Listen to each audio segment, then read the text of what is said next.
एक तरफ number plates का रोना है तो दूसरी जानिब मुख्तलिफ शहरों में अशिया की कीमतों ने मुख्तलिफ कीमतों की वजह से शहरी भी परेशान दिखाई देते हैं। दुकानों पर अलग अलग कीमतों के हवाले से अपनी अलग मंतक पेश कर रहे हैं। मज़ीद जानते हैं हमारे नुमाइंदे कफ़ील अहमद से, जो शहर के मुख्तलिफ मार्केट्स का रुख कर रहे हैं, लोगों से बात कर रहे हैं और अशिया से मुतालिक भी आगाह कर रहे हैं। कफ़ील बताइएगा। देखिए, आवाम वैसे ही मुश्किलात जो उसके लिए हैं महंगाई के बाइस वो तो फेस कर रही है, लेकिन एक और चक्कर एक ये है कि जिस मार्केट में जाएं आप, जिस शॉप पर जाएं, अशियाए खुर्दनोश के जो रेट हैं वो डिफरेंट हैं।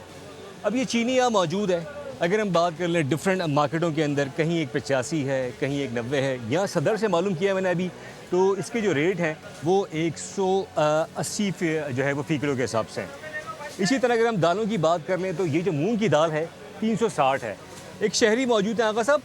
मार्केट बराबर हैं, लेकिन हर दुकान के जो है प्राइस अलग है।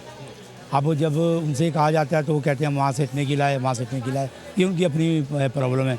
हमारा ये है कि एक जैसे भाव नहीं है। अब हम एक और मार्केट चलते हैं और वहाँ से आपको रेट के जो है वो बताते हैं और वहाँ कुछ लोगों से बात करते हैं कि उनका क्या कहना है। ये चलते हैं जी। अब हम पहुँच गए हैं शहाबुद्दीन मार्केट, जो कि लायंस एरिया में है।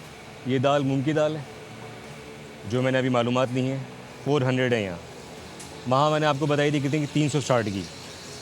चीनी के जो प्राइसेस थे वो वहाँ 180 थे, इस मार्केट के अंदर 190 हैं। सर, हर शॉप पे मुख्तलिफ रेट है, चीनी के, आटे के, दाल के, बेसन के, क्या कहेंगे? तो एक रेट नहीं है पूरे शहर।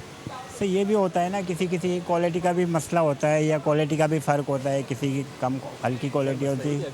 अच्छा जी, आपने सुन लिया, आवाम की राय भी सुन लिया। आवाम मजबूर है, उनके कहने के पुराना स्टॉक्स होता है वो उसके रेट के हिसाब से डेफरो किया जा रहा है। तो हम यहाँ कोशिश करेंगे, यहाँ की जो प्रेसिडेंट है उनसे भी बात करें। असलम साहब, थोड़ा सा अगर आप आगे आ जाए, मुझे ये बता दें कि हर मार्केट में रेट डिफरेंट है।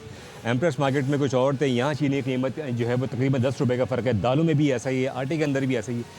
असल वजह यह है कि माल की ख़रीदारी पहले शुरू ये होता है। हर दुकानदार की ख़रीदारी उसकी होती है अपने तरीक़े से। कुछ होती हैं 1 नंबर, कुछ 2 नंबर, कुछ 3 नंबर। प्लस ये वो जिस एरिए में है उसकी जो है वो क्या किराया है, उसके बाद जो लेबर है उसका क्या है, उसके क्या एक्सपेंसेस हैं। आवाम मुश्किल से दो चार है। आवाम को कोई एक प्राइस मार्केट में पूरे शहर के अंदर कहीं भी दस्तयाब नहीं है, खा वो आटा हो, दाल हो, चीनी हो, तेल हो या बेसन है। उसका यही मुतालबा है कि खुदारा महंगाई कम करें और जो प्राइसेस हैं उसको स्टेबल रखें, कि जो प्राइसेस हैं उस एक नर्ख के ऊपर जो है वो तमाम अशिया खुर्दनोश मिल सके। जी, सब्सक्राइब करें और बेल दबाएं ताकि कोई खबर रह न जाए।